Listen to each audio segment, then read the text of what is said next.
Oras ang kalaban ng mga otoridad para mapigilan ang pagkalat ng langis mula sa lumubog na MTKR Jason Bradley. May bakas na ng langis sa may bayan ng Mariveles, Bataan. Dumarami ang mga patay na isda. Gawa ng oil speed po. Lahat po ng panghuli po namin, bumaba. Namimiligro rin ang kalusugan ng mga residente. Sa gabi, nahihirapan makatulog yung mga tao rito sa tindi ng amoy. Naglatag ng karagdagang oil spill boom ang Coast Guard at inihanda na ang barko magkasagawa ng siphoning operations. Nagpadala rin ng mga improvised oil spill boom na gawa sa bunot ng niyog na inilagay sa bukana ng ilog. Doble dagok sa mga taga Mariveles ang banta ng langis mula sa sumadsad na MV Mirola 1. Tuloy-tuloy ang oil recovery operations doon.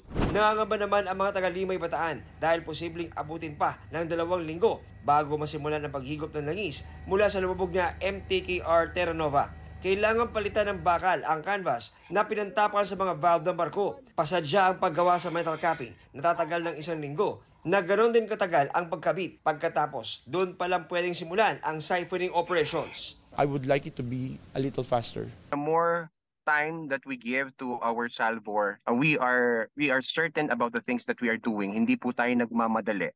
The better po yon. Sa Cavite, may napapansin na rin daw ang mga residente sa kanilang nahuhuli. Yung isda po na nahuhuli, amoy gasolina.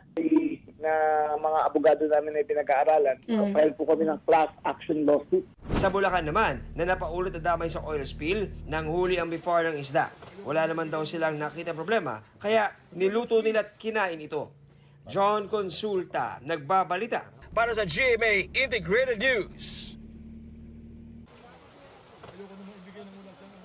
Huwag magpahuli sa mga balitang dapat ninyong malaman.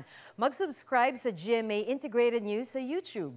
Sa mga kapuso abroad, subaybayan nyo kami sa GMA Pinoy TV at sa www.gmanews.tv.